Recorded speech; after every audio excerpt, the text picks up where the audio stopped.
కర్నూలు జిల్లాలో శంకర్ దాదా ఎంబీబీఎస్లు పుట్టుకొచ్చారు. బీటెక్ చదివిన విద్యార్థులు డాక్టర్లుగా చలామణి అవుతూ వైద్యం చేస్తున్నారు. సూపర్ స్పెషాలిటీ ఆసుపత్రి అంటూ నకిలీ బోర్డులు పెట్టి నిర్వహిస్తున్నారు. కర్నూలులో జేపీ హాస్పిటల్, ఆదోనిలో విజయగౌరి హాస్పిటల్స్ పై దాడులు నిర్వహించి ఈ వ్యవహారాన్ని బట్టబయలు చేశారు విజిలెన్స్ ఎన్ఫోర్స్మెంట్ అధికారులు. వారితో పాటు కర్నూలు డిఎంహెచ్ఓ రికార్డులను తనిఖీ చేయగా కళ్లు బైర్లు గమ్మే నిజాలు వెలుగులోకి వచ్చాయి. కర్నూలు జిల్లాలో నకిలీ వైద్యులపై చర్యలకు సంబంధించి పూర్తి సమాచారాన్ని మా ప్రతినిధి చంద్ర అందిస్తారు. చంద్ర, చెప్పండి, కర్నూలులో ఇప్పటి వరకు ఎంతమంది నకిలీ వైద్యులను గుర్తించారు? వారిపై ఎలాంటి చర్యలు తీసుకోబోతున్నారు? సంతోష్, కర్నూలులో జేపీ హాస్పిటల్, అలాగే ఆదోనిలో విజయ్ గౌరి హాస్పిటల్, ఈ రెండు ఆసుపత్రి భవనాలు చూస్తే నిజంగానే సూపర్ స్పెషాలిటీ హాస్పిటల్స్ మించిన స్థాయిలోనే కనిపిస్తున్నాయి. అయితే అందులో ఉన్నదంతా కూడా నకిలీ వైద్యమే, నకిలీ డాక్టర్లే. ఒకరు అంటే వీరు చదువుకున్నది ఇంటర్మీడియట్, బీకామ్, బీటెక్. అయితే వీరంతా కూడా ఎంబీబీఎస్, ఎంఎస్, బీసీఎస్, ఎంసీహెచ్ అంటూ రకరకాల బోర్డులు వేసుకుని ఇప్పటి వరకు వైద్యం చేస్తున్నారు. ఇది దాదాపు ఒక ఏడాదిన్నర కాలంగా ఈ తంతు కొనసాగుతుంది. కర్నూలు, ఆదోని రెండు ప్రాంతాల్లోనూ విజయ్ గౌరి జేపీ హాస్పిటల్స్ నిర్వహిస్తున్న కూడా ఒకటే కావడం విశేషం. కర్నూలులో బస్ స్టాండ్ ఎదురుగానే చాలా ప్రముఖమైన ప్రాంతంలోనే ఈ జేపీ హాస్పిటల్స్ ఉంది.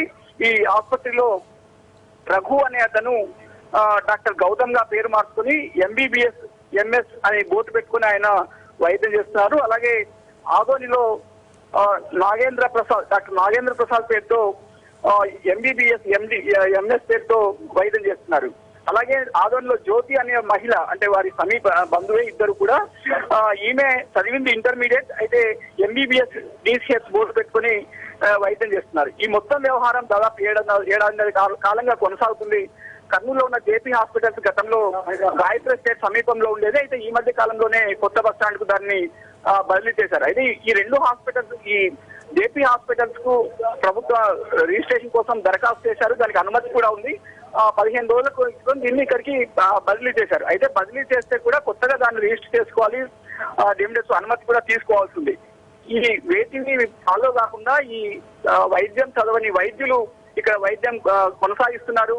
ఆపరేషన్ కూడా చేసినట్టు తెలుస్తోంది.